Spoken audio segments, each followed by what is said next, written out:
Lewis, thank you so much for chatting with me today. Welcome to the Bodies Built Better podcast. No, thank you for having me. Excited to chat. I'm excited to chat. I heard your story a little while ago now, and it's very inspiring. You're an ex-professional cricketer. You're a mindset coach. You have a podcast called Raising Your Game, which I'm a fan of.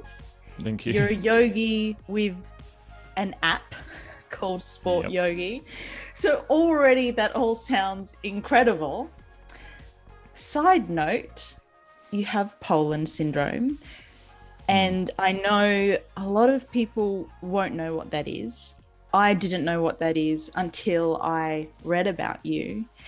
But for those people who know what it is, they'll also know how incredible it is then you made it to become a professional athlete.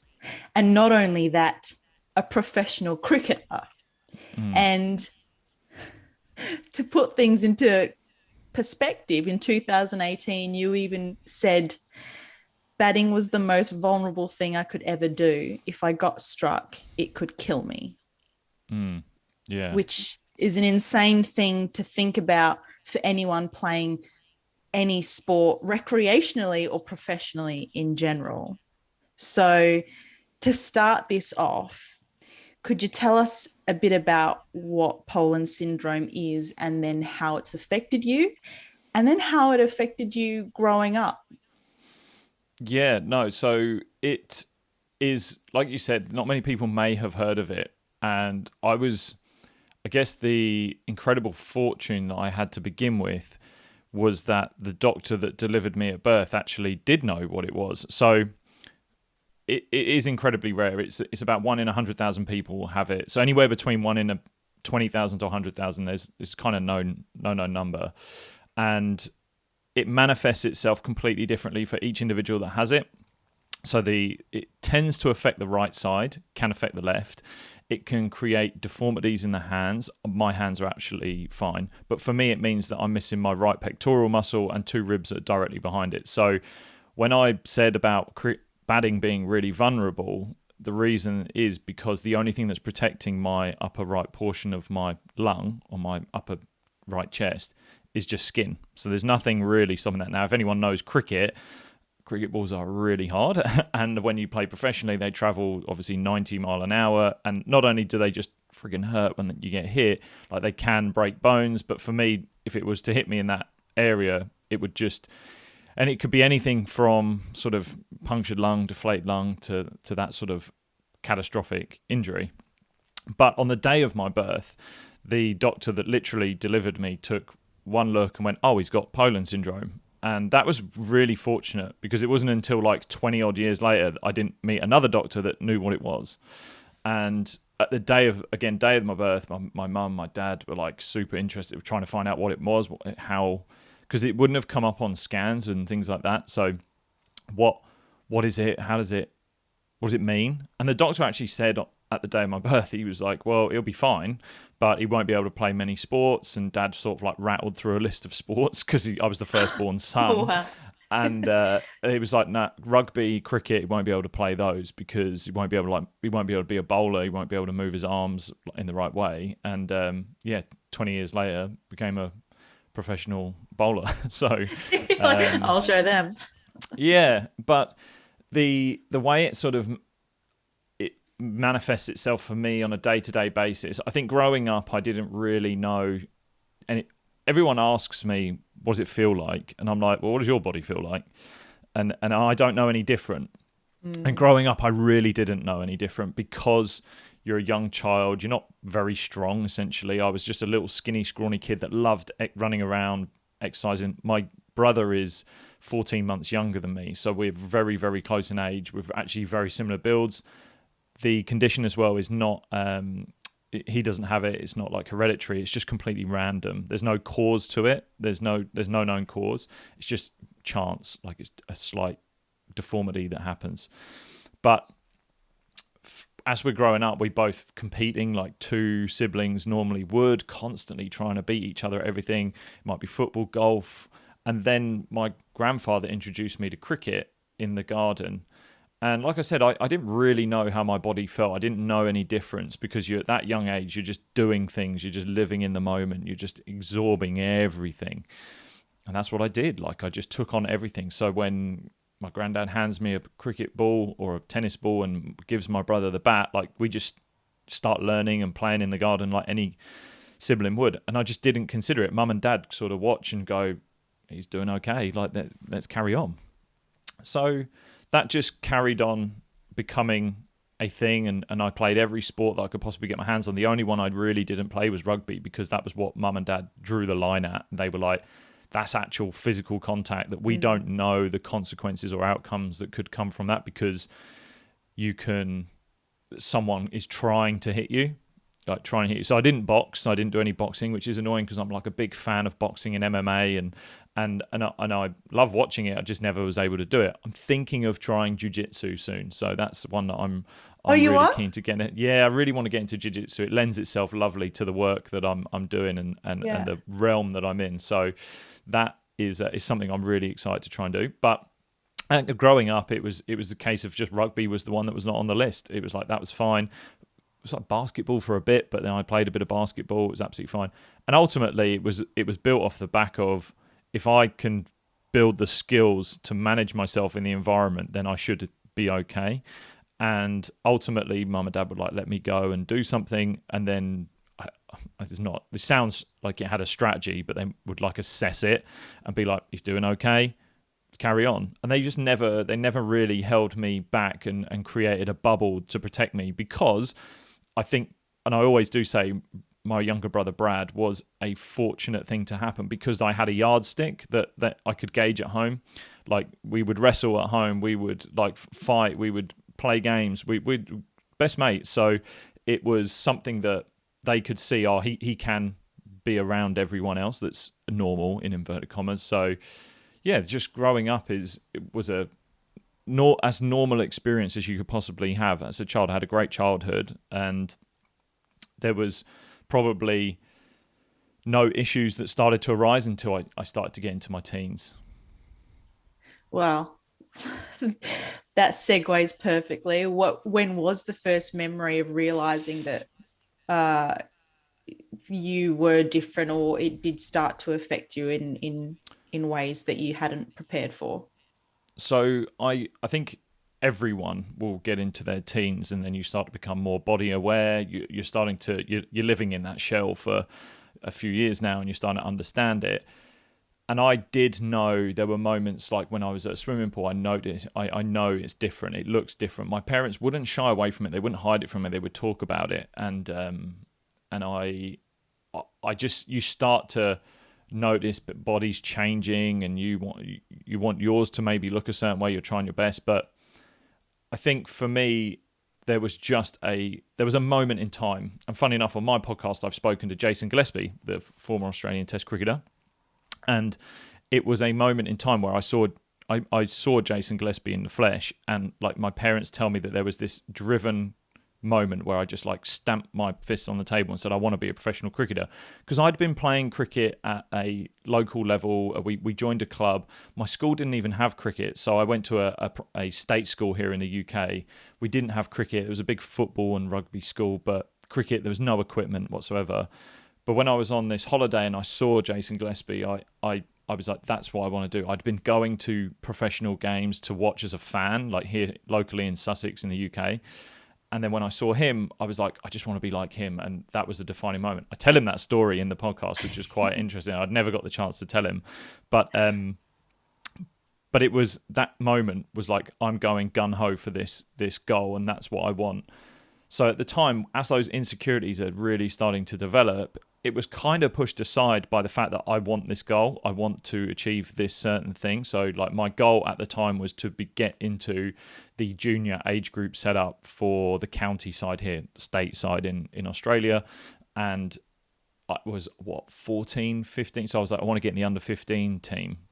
And I remember going to those trials. I remember going to the 6-week camp, essentially, where they select players, and there's about 100 kids would turn up over that 6-week period. And I remember turning up and being like, my God, there's kids coming from private schools. They've got all the best kit. They're bigger, stronger than me. They're faster. They've got better skills than me because they've had better coaching. They've had more coaching. And I was like, I am so far out my depth here that this is crazy. And that brings a level of insecurity. But the first thing I did was I could either dwell on that insecurity. And all of this that I'm saying was not a 14-year-old that had the conscious awareness to do the things that I'm about to say. It was sort of in reflection that I've recognized what I did. And I sat there and said, well, with a bit of help from my parents to sort of nudge me in the right direction, I can either choose to watch these kids that are better than me and bigger and stronger go off and get those places, or I can try and stand out in some way. I can try and be different. And for me, that was just asking questions. It was in those trials, I was just like nagging the coaches. What can I do better? How can I improve here? What can I do to be like them? How do I learn that? And it was just an idea of getting in their faces so they recognized and they were talking about me, whether it was good or bad, I didn't really mind. But ultimately, I was going to learn as well. I was going to find out how those kids that were doing the best or looking the best were doing what they were doing, and I would get that knowledge. Then at the end of this trial period, it comes where that 100 kids get whittled down to 15 and selected for the squad. And it was pretty brutal. Like, they just get you in a room and they read the team sheet out. It's probably like an email or a text now where it's just like you made it or you didn't. But it's like reading through the names at the time, and it's like 1, 2, get down to like 10, 11, 12, 13, 14, 15, Lewis Hatchett, you're in.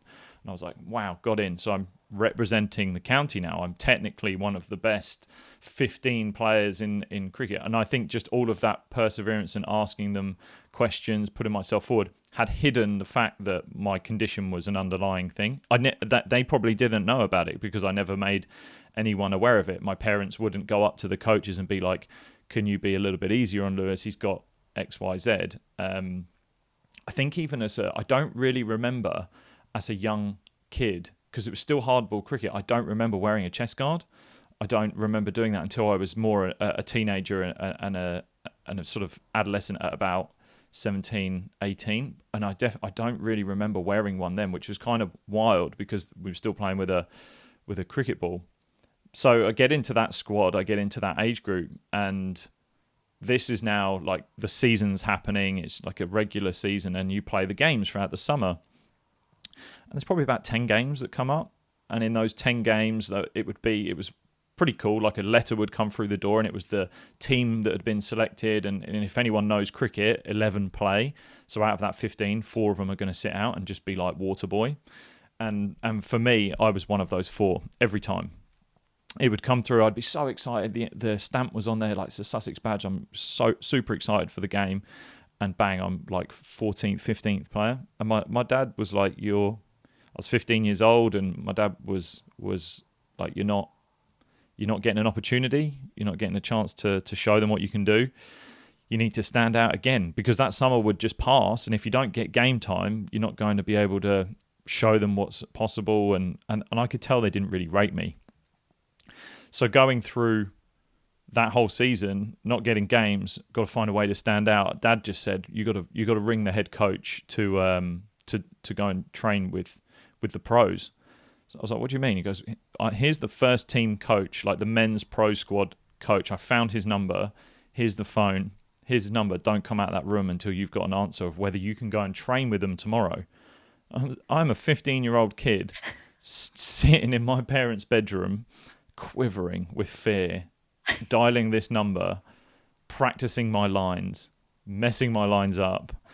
Then I think everyone quivers with fear with the thought of calling anyone these days. Yeah, like a cold call. But this was a cold call to like the coach of a team that I was trying to get autographs off the players the night before. Yeah. And eventually I plucked up the courage. After a couple of hours, I would pluck up the courage to ring him and say, hello, Mr. Robinson, is it an opportunity for me to come and train with you tomorrow? And he's like, who's this? What do you want? Sorry, no, you can't come in. And I would then be deflated, and Dad would come back and say, go do it again. Like, go give it another go. Hello, Mr. Robinson, can I come and train with you guys? Sorry, Lewis, no. It would happen over and over again. And eventually, one day I ring up, sort of, hello, it's me again. And it was like, yeah, actually, you can come in. There's guys that have been injured, sick. We've got some space. How about you jump in? And we just need a spare bowler to bowl in the nets. And next day, I'm standing there in the changing room full of this pro squad, like stuck to the wall through sheer fear. And I'm like, wow, how have I got myself in this situation? But my goal then was not to like prove anyone that I was good enough. It was actually to learn. It was just like, go and see what the pros do. Go and see how they do what they do. Go and find out, how are they training? How are they behaving? What are the things that they are doing that make them the best in the world? There were international players there. And all I'm doing is just absorbing that information, taking it for myself, and then go and use it in the time when I'm going and working on my own. And I did that. I got my foot in the door, and then eventually to the point where as I'd got my foot in the door, I could then go back and do it again the next day. And they would just start letting me in. They were just like giving me the opportunity to just keep coming back in. And that was a great experience. Like, I'm learning so much. And unfortunately, being 16 years old at the time and about 70 kilos dripping wet, I wasn't very strong. I felt this sharp pain in my back. And it turned out that I'd got a little stress fracture, but it took ages to find that. It was the first time I'd had to like stop playing cricket, and it took 6 months to find it. It took ages. I still to this day can't figure out why, but it took a long time, and it was just because it was through probably the NHS. I wasn't on any sort of like academy medical program, because I was still knocking on the door. I was like getting myself into those rooms, so I wasn't covered on anything. So I go away, find out that I've got this injury, and I had to get into a corset. I had to get put into a corset. I was 16, 17 now, and like doing my A-level exams in this corset. And just, I remember that period being like, that was the first time my body had failed me. It was the first time that I'd experienced where my body had let me down. Like, everything was going quite well. And I made the decision that I never wanted my body to be a reason as to why no one could select me. I couldn't play. I couldn't be put into a team. And that was a great decision in hindsight. And I decided to make myself the fittest player I possibly could be. So I went back to the training ground. I went back to where the players were training, and I saw like the fitness tests and the strength tests that they were doing, and I was like, right, how do I get to that level? How do I do those things? And I went away and got my program and just worked for the next year. And that was like when you're sort of getting to 17, 18, friends are going out partying, doing things, and I was going in another direction. So as they're going out partying, I'm going in training, and as they're coming back from school and going and doing fun things at the park, I'm hitting the gym and making sure I'm building my body as strong as I could. And that took a year. That took a long, long time, and I got myself back to fitness, and I'm ready to go. But the season had ended, and this had been 2 years. I hadn't played cricket. I hadn't done anything for 2 years, and eventually, the coaches that I'd been trying to impress, they were taking all their time with players that had been in the UK or in the training camps for the last 2 years. They'd been working with them. And I come back, I'm like, I'm fit, ready to go. And they're like, no, we got these guys. Like, these guys are the ones we want to work with. So I decided to take that gamble and go to Australia. I went to Adelaide for the first time. And that was as an 18-year-old, I flew out to Australia, deferred university. But before I left, I sat down with the coaches and I said, give me a list of things that I need to do in order to become a professional cricketer, like physical list. And I was like, they were like, boy, you need to get a big notepad. Like, this is a long list. So writing down all these things, that physical things that I need to do, like the skills, the techniques, the tactics, all the things I need to improve, writing them down, put them in my pocket, flew out to Australia, and I worked my arse off for the next, it was 2 years. I had to go back again and do it again. And after that period of work and trying to impress them, I came back and was like, I've ticked everything off. I'm bigger, stronger, better. They could see it, but they'd invested all their time in people here in the UK. And the undertone was like, they didn't really rate me. They didn't really rate me at the time, because they were like, I was just having a go. I was trying to knock the door down, but I was just not as good as other people. I clearly wasn't as good as other people, but I'd worked over that 2-year period to get myself better and become as good as them. And I remember coming back from that second Australia trip ready, like I'm ready to show you. And they wouldn't give me an opportunity. They wouldn't give me the opportunity I wanted. I just wanted to be an opening bowler for the reserve team at that time. So I'm now 19, 20 years old. And I just wanted to be the opening bowler. That was it. So I sat down with those coaches and I gave them a bit of an ultimatum. I said, here's 3 games that are coming up. If I can open the bowling for those 3 games and I do well, allow me to keep doing that. But if I don't do well, I'll ride off in the sunset. You'll never see me again. And they sort of took that deal. They were like, that sounds like a fine deal, would allow you to do that. So in those 3 games, if anyone knows cricket, I took 21 wickets in those 3 games, and it was like really good. I had a really great time. Broke a couple of like second team records at the time, and they were like, damn it, we got to keep up with our end of the bargain. And so I carried on doing that role for a little bit. And then eventually the coach says, Lewis, we need you to join the first team. We need you to just come and carry the drinks for the first team. So jump on the bus. I was working in like a smoked salmon factory at the time and was like just paying petrol to put into my banged up car, and jumped on the bus, traveling around the country with them. Again, getting into an opportunity where I sort of knew I wasn't going to play, but I thought I can go and learn off the best again. We had such a good team at the time, and it was an epic squad we had. I was like, I can just go and learn off these guys. Until eventually we got to London, and when there was this game in London, and the overseas player that we had from Pakistan got injured in the warm-up. Half an hour before the game, coach comes up to me and says, Lewis, he's injured, he can't play. We need you to play. Here's your cap, here's your shirt. First person you got to bowl to is the England captain. And that was me making my first class debut, my first ever championship match, literally whirlwind of events. And I kind of look back at it and eventually, we moved on to the second game actually, because I got through that one through sheer fear. Got to the next game and the guy who was injured came back, but they dropped someone else and kept me in. And I took 5 wickets in that second game of the first innings. And I remember this so vividly, like coming out off that field, and the coach that had sort of doubted me, the coach that had said no when I was ringing him on the phone, he grabbed me by the shoulder and said, we're going to offer you a 3-year contract for Sussex. Like, you've done it. And just essentially looking at it now, I remember all of those people that were trying, and I was competing against those players, those young players that I was trying to be better than. And I thought, I'm close, but they're getting the opportunities, they're getting the go. Just by hanging in there and just by putting myself out there, just by giving it a go and trying as hard as I possibly could, eventually I leapfrogged all of them in like a 6-month period. And I can't think of many of them, or if any of them made it as pros. They didn't make it in the professional landscape, and I did, out of nowhere. And it was the physio at the time who had seen me on the physio bed, who'd seen me go to the gym, like knocking on the door at the training facility late on a Saturday night, trying to get in to go and do my gym workout, or sneaking into the nets to go and try and do more skill work. It was that guy who'd seen me do all that. And we were driving back from that second game, and he was like, mate, I'm so proud of you, because no one has gone through what you've gone through and just kept going, and you've just beaten everyone through sheer grit and determination to get there. Plus, then you add on the fact to the condition, and it was a really emotional moment when they said that for me as a young 20-year-old at the time, and that was the start of my professional career.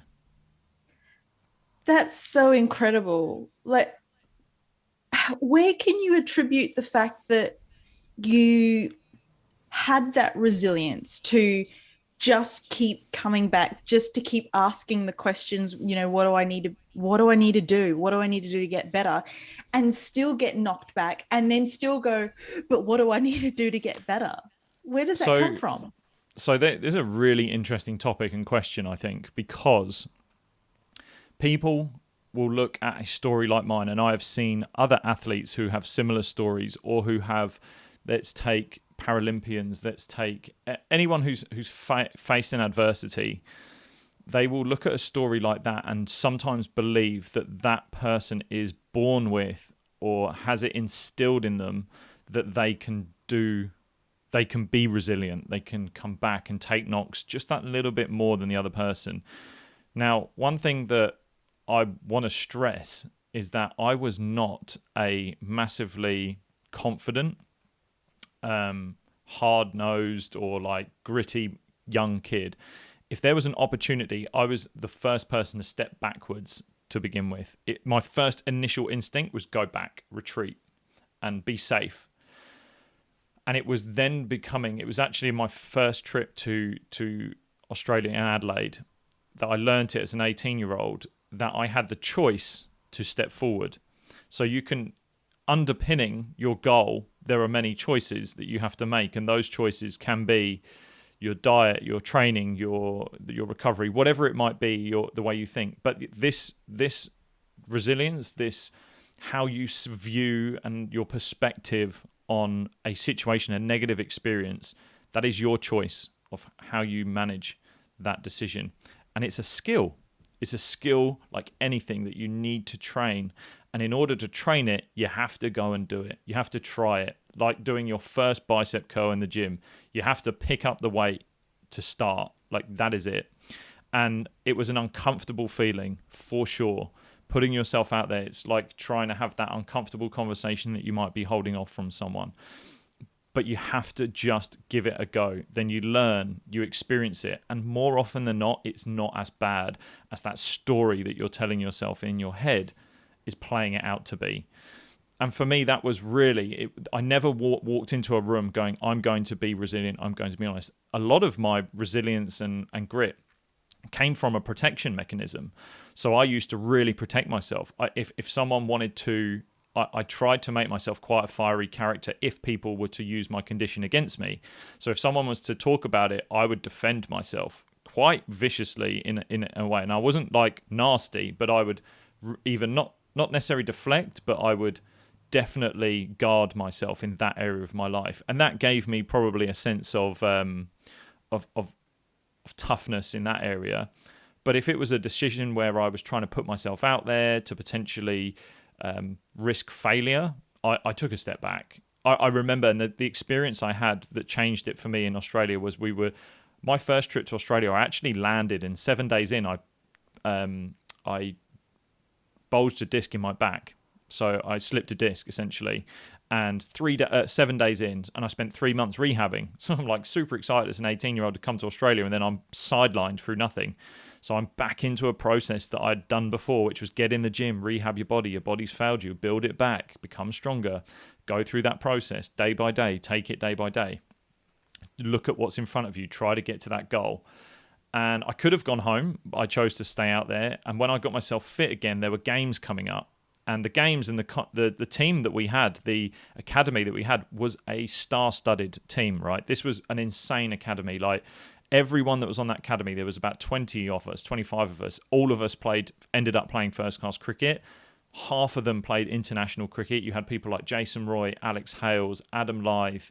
There was just an insane group of us, right? All as young 18, 19-year-olds. And I remember these games coming up, and I knew I wasn't as good as these guys again. And I wasn't a pro at the time, and they were. And I got picked for this game, and Sean, the coach, I was saying to him, actually, I need to go and I don't want to play this game. I need to go and train, get my skills sorted. I feel like I need to work on this technique thing. And I was throwing some excuses at him that was protecting me from putting myself out there on the field to show people what I could do, or what I was thinking at the time was what I couldn't do. And he said, Lewis, you're doing this all the time. I've seen you do this a couple of times now. You're never going to be fully ready. You're never going to be 100% ready.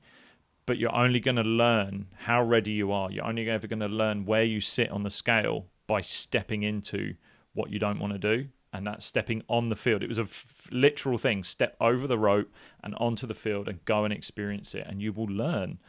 And I did. I went out there, and it wasn't as bad as I thought it was going to be. I got through it, whether it went badly or not. He was like, if you fail and you don't do well, we'll just look at it and we'll go and try and improve it. We'll see how we can get you better. And that's good coaching. Like, that was good coaching as well, remember. So he could have tried to belittle me, but he didn't. He was like, we will try to fix whatever the problem is. And that was where it really turned for me. That was me going through that uncomfortable experience, stepping onto the field with these guys who were really good cricketers and putting myself out there and trying to do well and learn and experience it. And that, I think, is a really important part of that initial question you say is like, where does it come from? It never felt like it was an innate thing. It never felt a comfortable thing to do. And it's not. But it's, if you want to be different and do something that other people aren't doing, you need to go and make that conscious choice to step into something that, I know it sounds cliched, but step into something that isn't comfortable. And it's a skill. You have to train it like anything else. It really, really is a skill. That's brilliant. I love that. Just step onto the field. Do you remember that? Like what you felt stepping on to the field in that moment? Yeah, like jelly legs, terror, the stories that are coming into my mind of like, again, it wasn't like a William Wallace type moment where I'm like stepping on the field and I'm absolutely bulletproof.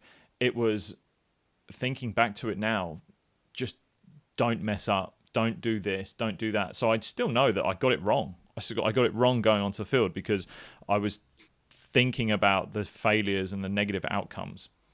But that then eventually, in that moment, I needed to just go and experience of getting it right. And then once you get it right once, you feel it. And I was really big on visualization and muscle memory and feeling that, having a good feel of what a good performance felt like. So I would tend to have that experience, and if it went well, I would really tune into how it felt in my body, in my mind, and then when I was training, try to relive it again and just go back to it and try and take note of that. And I actually think that was a part of a real big benefit of my condition. Is I've always said that I've been really in tune with my body. I've been really in tune with how my body feels, and I think that gave me a early sense of awareness of where my body was at and learning how to manipulate it. I took a real interest in training, and that strengthened that feeling, that awareness in the body. And so yeah, that was a big part of it. Well, speaking of the body, you were a fast bowler. Yes. Yeah. What impacts does Pollen syndrome have on a fast bowler? Because we already know fast bowlers, I mean, the toll it takes on your body to begin with for anyone is quite huge. But, take away your right chest.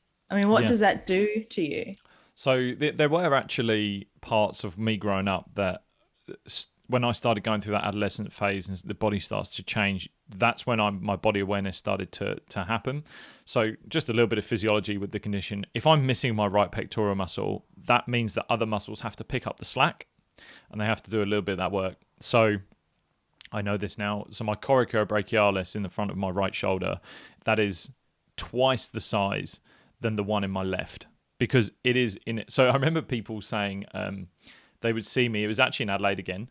I was trying to build upper body strength, and I would do a bench press, but I could only ever do a bench press with dumbbells because my right side was never going to be as strong because the physical ability to push was a lot harder. But I could still do it, and the reason I could still do it was because a muscle like that was doing the job for me. Now, I would have like, say, 40, 45 kilos in my left hand, but I'd only be able to have like 15 in my right. So it did look funky. I remember this guy coming up to me and saying, what is this? What this new training you're doing? Like, are you trying to do your core? I was like, no, brother, this is me. I'll tell you a bit of a story. But that was, so it has all these muscles in my right shoulder that are doing all that. Now with that, my traps, they're doing a lot of the work. My right scapula gets shifted up and forward slightly because of all those muscles that are working incredibly hard. Alongside that comes tightness and fatigue, early on fatigue, because they're not designed to do that job. Some of them are just stabilizer muscles. That's all they're there to do. But I'm not asking them to do that. I'm asking them to do a much bigger role. So as I started getting older, I started feeling sensations of fatigue, burning in my shoulder. I start to get headaches down the right side of my head because of all those muscles pulling on tension through my skull. And that still happens to this day. And that still is something I have to really, really manage. And we'll get onto it. And that's why yoga got introduced. But it from a mechanical point of view in cricket, I'm very left side dominant in everything I do. So I became a left arm bowler. My left side takes control. And simply, if anyone knows bowling technique, getting your front arm up as a bowler, so in my case it was my right arm, is a really important technical point as to why it was. And I remember coaches nailing me, saying you're dropping your right arm early. And this was a really big turning point in my adolescence. This bowling coach had told me, you're dropping your right arm early. That's why you're not getting the ball in the right area as consistently as you want to be. You need to get it up early and for longer. Now that, for me, just lifting my right arm above my head was a much harder task than people were giving it credit for, because your pec plays a big role in having a overhead reach. So I would try, and it would just fatigue really early, and then I would be rubbish towards the back end of like bowling and training sessions. And it was one day where I decided that actually, instead of me trying to strengthen that right arm and fight it and push against it, or try to get it to do something it's not going to do, use my left side as a helper. And I had to get my right arm in front of my body and up high. But I was like playing around with my body, like just in a training session, just kind of moving it. And I recognized if I actually just shifted my left shoulder back, my right shoulder came forward. And that's just a movement thing, or a rotational thing. But if I did that, that gave me at least a little bit of a 10%, 15% head start in getting my right arm up. And that assisted with the fatigue. And then that was it. Like, that was a change I put into my technique straight away that allowed me to do something that my body couldn't do. And I was using the stronger side to assist the weaker side. So I may have gone down another road, which was like, I'm going to just absolutely nail this right side. I'm going to force it to become stronger. And I don't know where that would have taken me, because I, again, would be asking the muscles to do something that they're not willing to do or designed to do. And yeah, that was the first ever time I thought that's how I'm going to have to manipulate my condition in a technical space. And really from there, the stuff that created the injuries, and I ended up retiring through injury because of my lower back, the imbalance in my body, like the sheer like muscle mass on the left side compared to the right side. And that makes it sound like it's a lot smaller. It's not, but I can now feel, being older, bulkier, stronger, more in tune with my body, I genuinely feel the difference in my body now. Like, I understand how my right side is different to my left, and I'm very conscious and aware of it. And with that, in bowling, it's tough on the body at the best of times, but with all the twisting, the rotation, the forces, yeah, I was asking a lot of my left side. So there's no real coincidence that it was my left side of my spine that actually took the brunt of all that force. And it still created a lot of injuries. Like, I had a lot of hamstring. I think I've torn my right hamstring about 4 times, left 3 times, front left quad 2 times, right quad 3. I've had side strains. I had two tendinopathies in my knees. I had 2 surgeries for tendinopathy in my knees. Yeah, that's just constant shoulder impingements that were due to the fact that all of the strength that I was trying to create in my upper body rolled my shoulders forward, impinged my shoulders, so cortisone's in there. I think I've had a multitude of around 70, 80 spinal injections that I've had over time. Yeah, I've had my lifetime share of CT scans, that's for sure. X-rays done. Yeah, there was a lot going on. So a lot of that soft tissue stuff, very hard to say whether that was due to the condition, because eventually it got mitigated later down the line through my introduction of yoga into my training. But from a structural point of view, from a spinal and a skeletal point of view, there is that imbalance in the body. So the way I shifted, the biomechanics in my body made it such that the injury eventually was going to come. Yeah, that's right. By the way, again, whether you want to call it back to the resilience, how on earth do you have all these injuries and still go, yep, my body can handle this? Yeah, so again, and how do you gain that confidence in your body to then go do it all over again? That's a huge topic. And I think confidence in your body post-injury is a really scary thing. And I would lose a lot of confidence in not only my body, but I would lose a lot of confidence in my skills because I'd spent perhaps so long on sidelines. So I remember coming back thinking, like, can I even remember how to bowl? Like, am I going to lose all of this? And yeah, your muscle memory comes back. And I wish I'd been easier on myself when those situations had, and I had more trust in it. But at the same time, you've probably got to go through it to experience it. And from a resilience point of view of coming back after injuries, I think it all has to be underpinned with what the hell do I want? What do I really want? Like, what is my goal, my motivation? And one of my motivations, yes, was to be a professional cricketer. But another one of my motivations was to be a story that other people could aspire to. So I saw myself, and a story that I tell, this was in the process of me as a youngster around 16, 17, 18, when I had hurt my back for the first time. The story I would tell myself was I wanted to have a story written in an article about this young kid who'd overcome his condition, made it to a professional sport, and inspired thousands of people to achieve what they thought they couldn't. And I was playing that story over in my mind. And what I would do is a part of my process of getting my body fit again was going out on these runs. And I'd do it late at night because I'd come back from school and it was cold and wet here in the UK. And I'd put all my kit on. Mum would catch me at the door and be like, where are you going? I'm like, I've got to go for this run because it's one of the steps I've got to take to get where I want to be. And I'd go out on that run and I'd visualize this article being written in my mind. Like I'm telling myself that story, and I'd go out on my run, I'd get to a hill and have my Rocky moment where I'm like running up, and I would actually then visualize signing a contract. And I'd also think about the kids I was competing against, and that none of them were doing this right now. I knew I was like, they're going to be tucked up in bed, like chilling, or they're going to be watching TV, and I'm out working. And I took pride in that. That was the thing that I really took pride in. And I took pride in that story that I was writing. Sort of fast forward to just before my career ended, The Guardian here in the UK wrote an article on my condition, like exactly how I visualized it. And that for me was a motivation for when I ever hit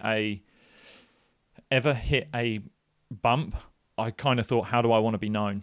How do I want to be seen? Do I want to be seen as someone who just is full of the excuses that I can throw at it very easily, very, very easily? Or do I just want to see where this other option and choice and path can take me? And you know what? As much as there would have been things that I did wrong, there would have been trainings that I would have overtrained, I would have hurt my body. Those experiences have now given me the path that I'm on now to help others. And I wouldn't change that, because it's really down to that motivation. What is it that you want? It could be an external motivation. Yes, becoming a professional cricketer and having that recognition in the public eye is great. It's awesome. But what's your internal motivation? What was that real drive internally? Why do you want to do it? Is it to prove something to others? But really, like, what can you achieve? What's the value you could bring to other people through you achieving this goal? And that's something I really remember thinking about, was how can I turn what I'm doing into something that could inspire other people? That's sensational. Let's go back for a moment when you were injured, or not so much even through the injuries, is how you would tackle then your recovery, because you needed to stay fit and healthy to continue to keep playing at your best. What was your recovery? Was it different from others because of your condition, or was just same as everyone? Did you tackle that as much as all the other stuff that you put your time and energy into? No, I didn't. And I definitely think that's something I should have paid more attention to earlier on. And I do. That's probably one of the only reflections I sit back and go, I wish I'd done this earlier. And for me, it was yoga. It was the introduction of yoga and building, first off, any sort of flexibility in my body. That was the first thing that I wish I had done earlier, and thrown it into the mix of my training way earlier. Now, it was quite tough, because all of those trainings that I was doing, all of that programming that I was going through, was given to me through strength and conditioning coaches that I was reaching out to. And we're talking about 2006-7. So strength and conditioning was really and especially in cricket, was in a massive developmental phase. There's I mean, there's as much research that's coming out every day now that probably was coming out every 2 years then. So it was in a real developmental phase, and I think I was just in a phase and period of time where unfortunately the science and the information wasn't matching up to the outcomes that were desired. So the first training that I went through was a massive hypertrophy phase, like put on muscle bulk. I weighed 95 kilos at one point. I'm 86 now. That's my fighting weight. And like that 94 kilos just from a physiological and biomechanical point of view in cricket, we now know that every kilo you're weighing, well, every time you hit the floor as a bowler, 8 times your body weight goes through your front leg. So if you're 1 kilo heavier, that's 8 kilos every ball. Then you're bowling, you might bowl 20 overs in a day. So that's 120 balls. So you're timesing 8 by 120 for 1 extra kilo that you weigh. That's the amount of force you could be putting on your body. Now, I was 8 kilos more than I was when I got rid of that. And I say got rid of that like I was overweight. I was just put on bulk. So it was all bulk up here. So no wonder like hamstrings took the brunt. Then my knees were starting to go. My back was struggling. But that whole process, I wish I had at some stage taken a time to do more recovery. Now, we were jumping in ice baths. We were doing hot, cold, contrasting. Again, the science was ever changing and ever evolving. Then eventually the compression shorts, like tights come. Then you've got like the Normatex type sleeve compression trousers or sleeves that you want to call them. They would come in later down the line, and obviously everyone's bringing in new wonderful gadgets. But ultimately, the thing that really did change it for me was yoga, because it wasn't a tool. It was something that's been around for thousands of years. It's worked. It's obvious that it was working. And when I introduced that when I was 24, I went from getting a injury every 3 months, like a soft tissue injury, like a hamstring tear or side strain, whatever, to not getting a single soft tissue injury in 18 months. So 3 months to 18 months of nothing. And then think of what that did for my cricket, my training. I could train consistently. I could see the improvements. I didn't have that time off where I was in that sort of loss of confidence, or my confidence started going up. And I wasn't going out there thinking, oh, my confidence is rising. That just happens. That's just a byproduct of doing more training, being more consistent, feeling better, feeling like I'm going to get onto this park and not break down. That's awesome. And once you can do that, you're in a great space. But I wish I had taken time to see that earlier on. And it's so hard to, and I'm sure you've experienced it with young people, it's so hard to tell them, because you are invincible at that time. You really, really are. But it's an older person trying to tell you, like, it's going to catch up with you. It does. That's right. But it actually, I try to flip it now and be like, well, you're not turning over another stone that could potentially unlock an even better part of your performance. Like, you're pretty good now, but how good could you be if you did more flexibility training, maybe thought about training your mind? Have you thought about breathing techniques? Have you spoken to a psychologist? Have you, all of these sorts of things that, instead of trying to say like, oh, you should do this because you're going to regret it in the future, it's like, well, no, how good do you want to be? How good could you be if you do these things? Yeah. Yeah, you could be better if. Yeah. Yeah.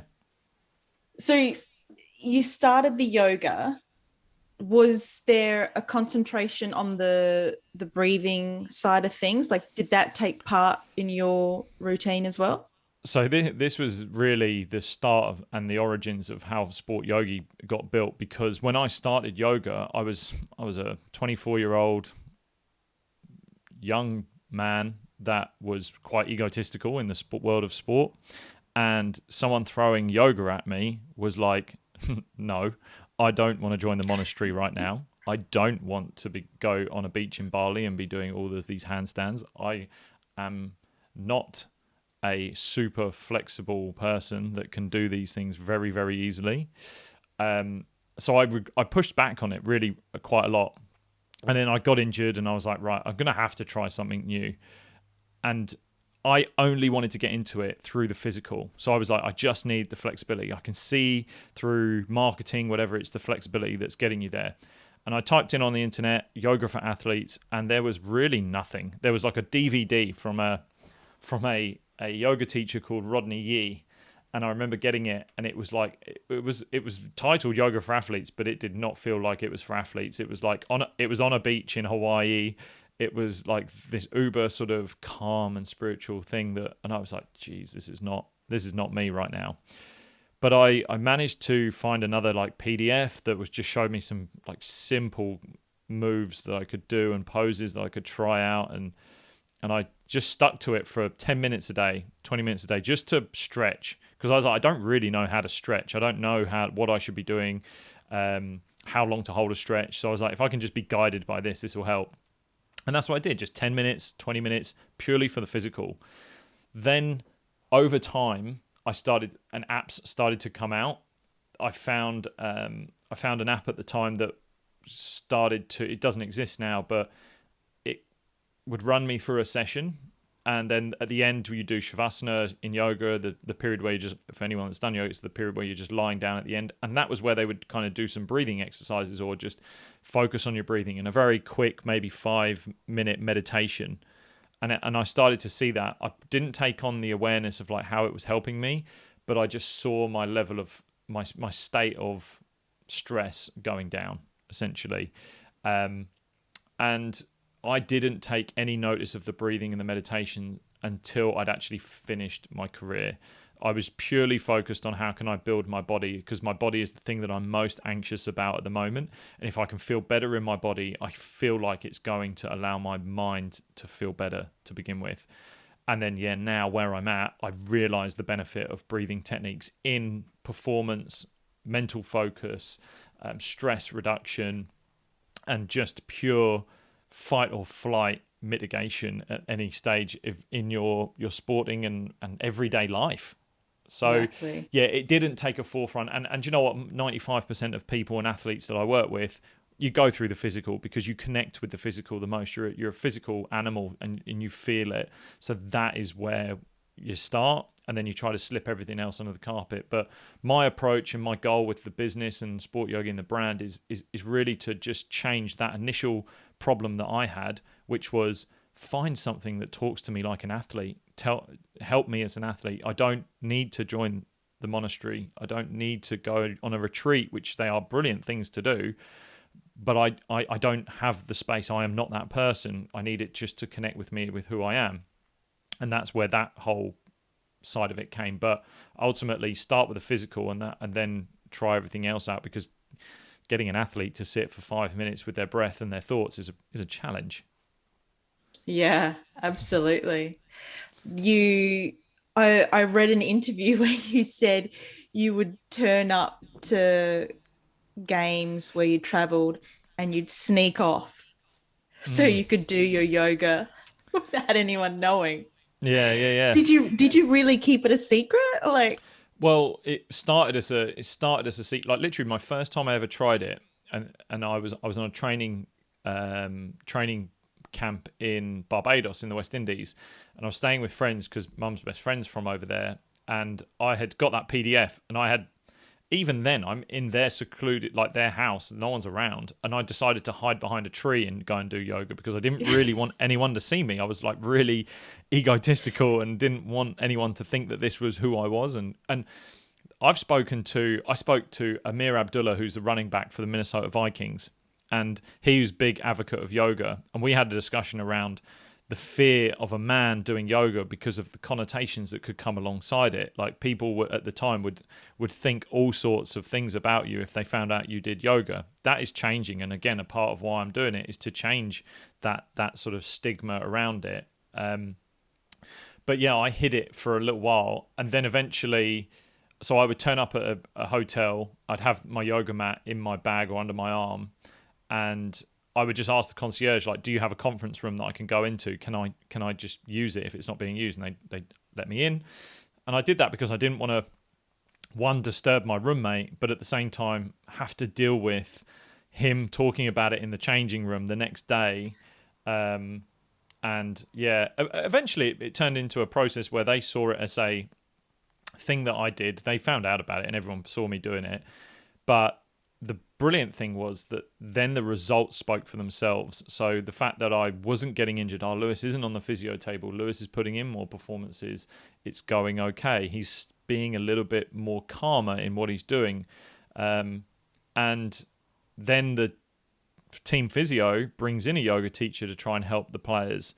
And even that moment was a defining moment in the journey of the business right now, because that yoga teacher that got brought in was a classical, and nothing against female yoga teachers, but that yoga teacher didn't read the room. She just didn't read the room at the time. She didn't recognize that there were a bunch of 20 odd big men that were going to come into the room who were just going to laugh and joke. And when she came in and there's candles lit, there's cushions everywhere, and it's 9 o'clock in the morning, she also didn't read the fact that we had to go and train for the rest of the day. And that was a dreadful training session, because everyone by the time they left was like, I need to go to bed.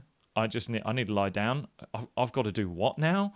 And it was just it was a bit of a train wreck. And some guys liked it. Some guys saw the benefit of it. But again, because the way it was delivered, people thought it was, again, back to how it was being marketed, which was it was for a certain type of person. And yeah, I didn't want to be seen as that to begin with, so I hid it for as long as I could. But once the benefits started coming, the team saw it, the players saw it, then they get some questions about it. And the cool thing now is that I see players like Chris Jordan is a really good example. Chris Jordan is someone who was quite a to himself type of person, but he does yoga. Like, he's introduced yoga, and he was one of the. He now plays for England. He's in the World Cup right now, and yeah, he saw the benefit. So it takes a little bit of bravery to get into it and get through that.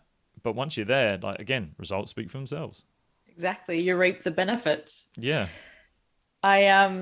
I read an article where you were interviewed, and I really love this quote. So I want to share it with everyone, where you said, now I have this great awareness of where my body is at. And I have this understanding that if I'm feeling tight, there is a greater chance that I'm going to feel agitated, because I'm subconsciously agitated in my body, which is then going to be projected into my emotional state. Mm-hmm. That awareness is so powerful in everyday life, let alone whether it is just that professional sports. With that awareness in your body, when did that come about? Was it through that yoga journey, or was it prior to that, because of the injuries, because of Pollen syndrome? Like, how did that develop?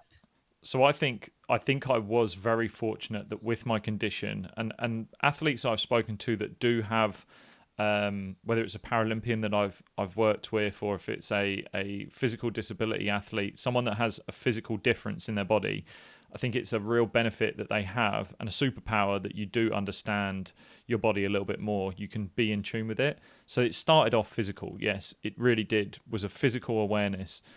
Now, this is ultimately just the process that I would go through with an athlete.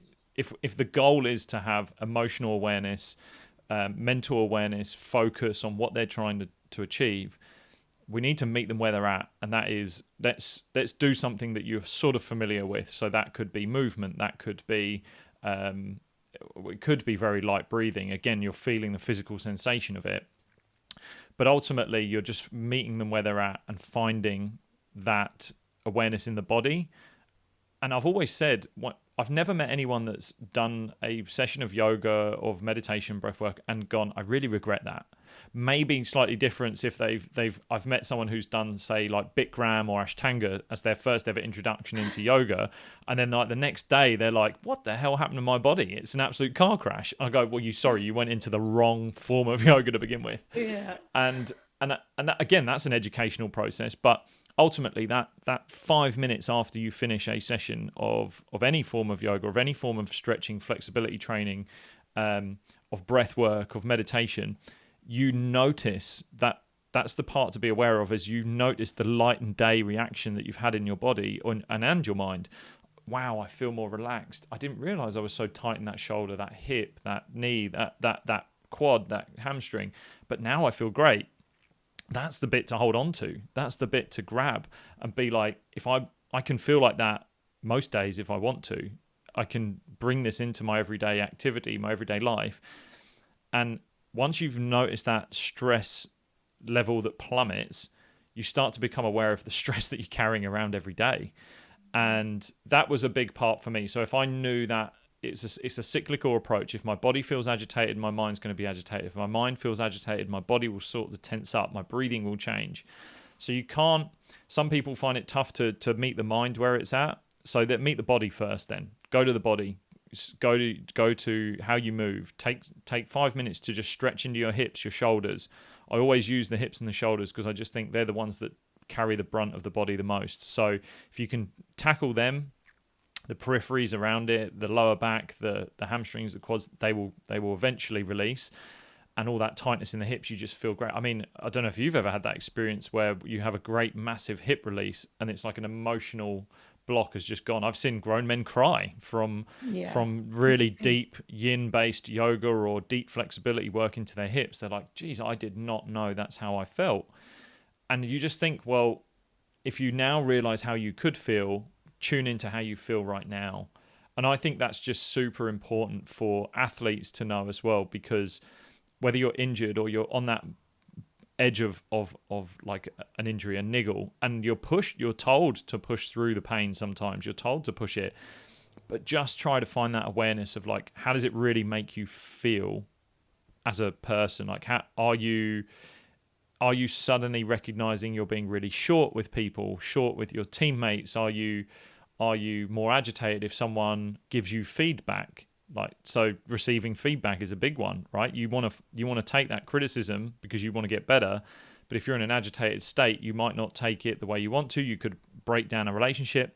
I mean, we're talking about real spin-offs that can come from something as simple as feeling better in your body and feeling better in the way you breathe. And I am so excited in being able to bring this stuff to athletes at any level, because I think from there, you actually don't just change their sport, you change who they are as a person. You get them on track to being a more logical human being and less run by emotion.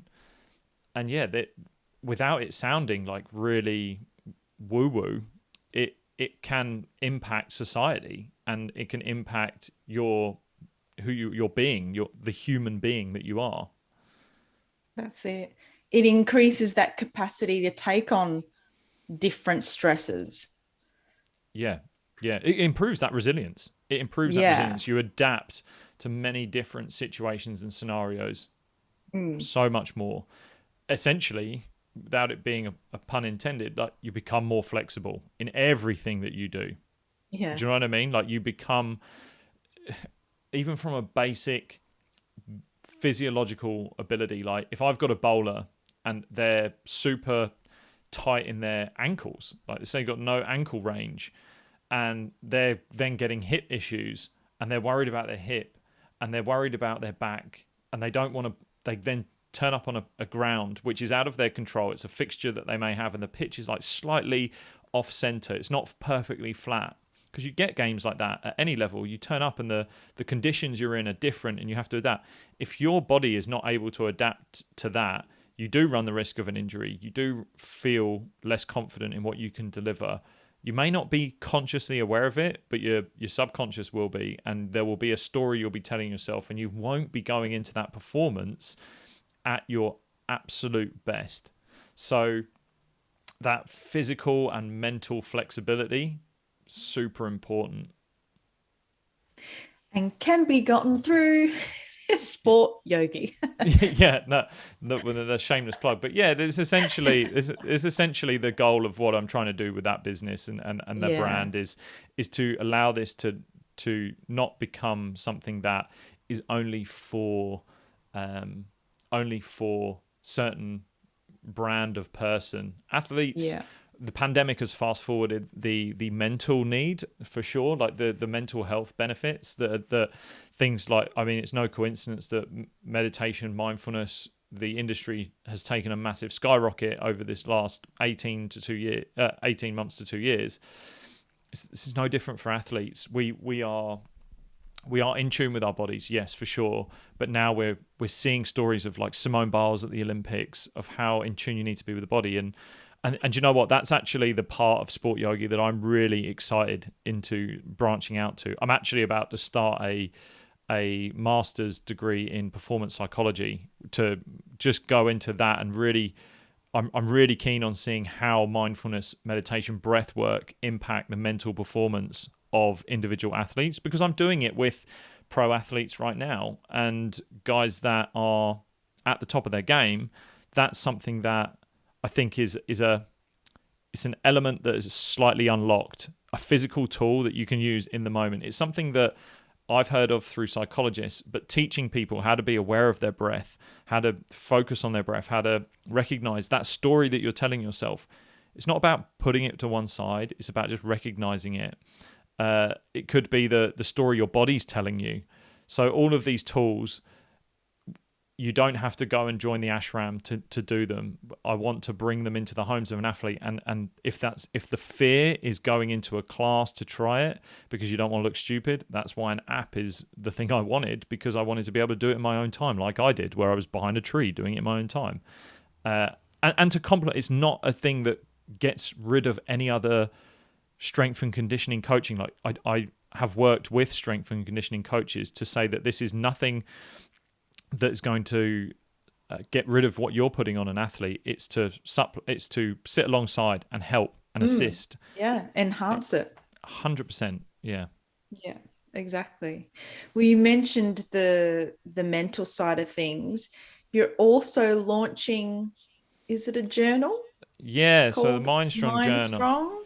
Tell us more. So Mind Strong program essentially came about through a bit of a passion project. I just started writing it and taking on some things that I'd learned along the way.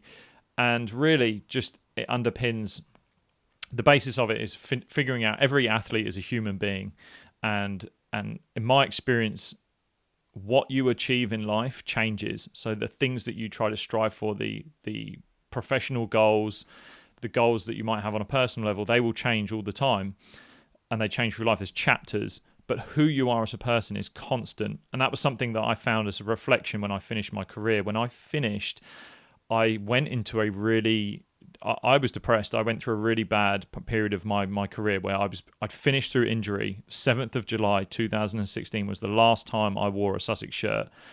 I then fractured my back. I had to retire on that September, and I left the sport, and I was put into a world where I didn't know who Lewis was, because if you'd asked me what I was doing and what I was up to, I would give you an answer about cricket. I would say, I'm off to go and do this tournament, this trip, this training program. I've got these games coming up, and I was associated and identified myself as a cricketer. And through the next few years, my yoga journey, I went off to Hawaii to train as a yoga teacher. That was a huge transformative experience for me. I recognized that what I was doing didn't define who I was, and having a better understanding of who I was as a person gave me more confidence in who I was. It allowed me to face any negative experiences and challenges because I could learn the skills to pick myself up when I fell. And I wanted to help people find that. I wanted to help people find out who they are as a human being first, and then who they want to be as an athlete second, because I do want to work with athletes.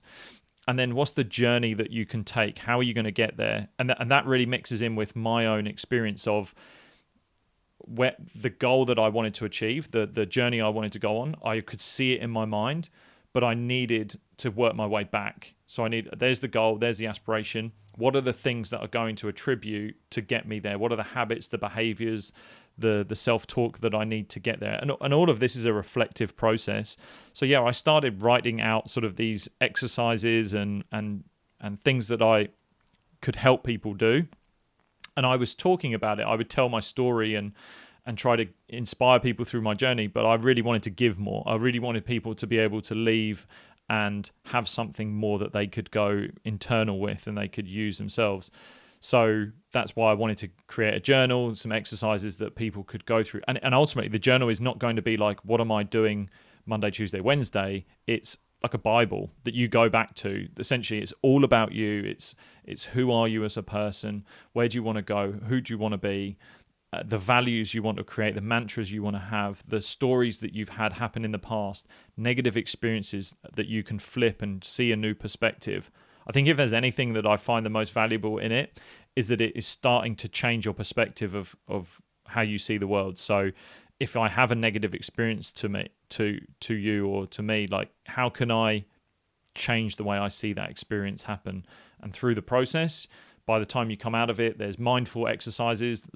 There's a few practices that you can do that help build that awareness in the body, the mind, that just support the process that you would have gone through to get there. Eventually, I'd like to make it into a bit of a video course, which would be awesome. But I think the cathartic process of writing is really, really, really beneficial, especially when you're writing about yourself. So a load of the exercises are super personal, they're super introspective, and if you're doing that, writing it down and thinking, that's something I wanted to do. So yeah, I that will hopefully come in December, maybe in the new year. We're just having them made, so Brilliant. I'm super excited about that, and yeah, still offer the program. Essentially is available for me to come and deliver, whether it's online or in person, to schools, businesses as well. Like, everyone's an athlete essentially. Like, you can be an educational athlete, a corporate athlete, an artistic athlete, and then we all have the same desires and wants in life, and the what we do is different. That's all. Exactly. Well, I don't. You probably have kind of answered this, but I'll ask it to give you a chance to see if you want to add anything. You've said that growing up, your goal was to always play professional cricket. What is your goal now? So I have essentially a mission statement in my mind, which is the thing that I always want to do is impact people. Now, I want to impact anyone who's listening on this podcast, anyone that I might see later on today, phone calls that I'm having with people. I want to have an impact in the time I have, and I want to be as authentic as I possibly can. I have personal goals, professional goals, which are, I want Sport Yogi to be the leading athlete wellbeing brand in the world.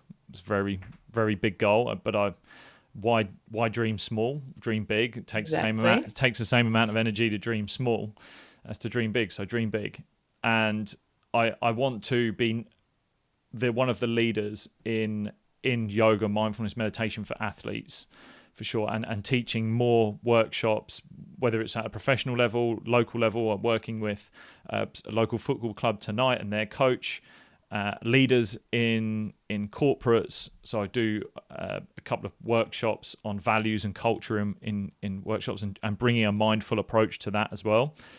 But from a personal point of view, my mission statement is to really help people find confidence in who they are and be unafraid to fall because they have the skills to get back up. If I can teach people that, like, I think it's a whole rounded approach to anything you want to go into life. If you've really got that confidence in who you are, most people have that fear of failure and they don't want to put themselves out there because they don't know how to pick themselves up when they fall down. And that's really what I want to help people with, because I think it's a need that I've seen in young people, but not just young people, in adults as well. We're just big kids at the end of the day. So yeah, I've got some real goals and aspirations that I want to achieve, and that has not been, it's not an easy thing to do. I wouldn't say like, oh, I'm just this driven person. I have to really figure it out. I have to do a lot of self-reflection, and I encourage anyone to do that. The more you can look into the mirror and sometimes not like what you see, and every day go through that process of trying to figure out, am I going on the right track of who I want to be, and can I leave the barista that is delivering my coffee, can I leave their day a little bit better than it started just through my interaction with them? Can I be more patient with people? And do you know what? Like, if I was a listener listening to myself right now, it would sound like I'm getting it perfect every time. I don't. This is stuff that you fail at over and over again, but your intention and your goal and your challenge is to try and keep getting better every time. Just almost an athlete's process of like review, reflect, and try again. That's it. Just whether it's the person you want to be or the goals you want to have. That's what I'm trying to do. That's sensational. Well, in case people do want to work with you, where can they find you? Yeah, so as much as social media gets a bad rap, I am on social media, at Lewis Hatchett on Instagram. I've just started putting more stuff on the podcast on TikTok. So on TikTok, Lewis_Hatchett. The best place to find myself and the podcast is lewishatchett.com. The podcast is lewishatchett.com/podcast. Twitter, I'm on there as well. Lewis Hatchett, you can find it. And the podcast as well, Raising Your Game. So if you're on any good platform, Raising Your Game, I speak to some really interesting athletes, professionals in the world of sport, all around well-being, performance, the stories that they've got, the human beings that are behind those athletes and those coaches that hopefully, whether you're an athlete or not, you can take something from it. So yeah, all those places that people can find me, I always reach out. I pretty much respond to 100% of people. Yeah, brilliant. Well, to finish off this sensational interview, Lewis, what is your message to young athletes who want to play professional sport? Find your way. So you are going to aspire to many different people in the world. There'll be many different role models that you might have. The sooner you can discover what makes you unique, because everyone has this, you will be unique, and the things that will make you different to the rest, the sooner you can discover that, the better place you will be.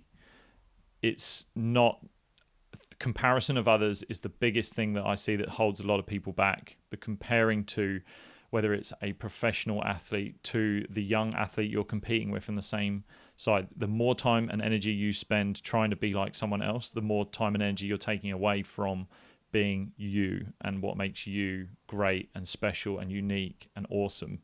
So find your way, your own unique, and every path is different. Your path is going to be different. My path was different from many different people, and your path is going to be different from many different people in your field. So embrace your path and find your own way. Brilliant. I've got one more for you. Go. Best advice to those who have had injury setbacks and are struggling to find the right mindset to keep motivated. So again, find the overarching goal and dream that you have. Stick with that. Hold on to it, and figure out the type of person you want to be in that moment. How do you want to be seen to react to yourself? Like what can you bring during that injury, whether it's to yourself or to others? Can you help other people, whether it's educating people what you've gone through? Can you assist a team? If you're, let's say, I don't know, you've torn a hamstring, can you assist your team and help others? Can you go from me to we in that moment? Because it's a very insular process. It can sometimes be a very selfish process when you're going through an injury. So I think if you can be around people, teams, constantly show your face, that will not only help you, but it also show others you care, and they won't move you to one side. Injuries are tough. Like, they're not an easy thing to go through. That comes up a lot in my podcast as well, people that have suffered them, but they're lessons. They're ultimately lessons. So listen to what your body's telling you.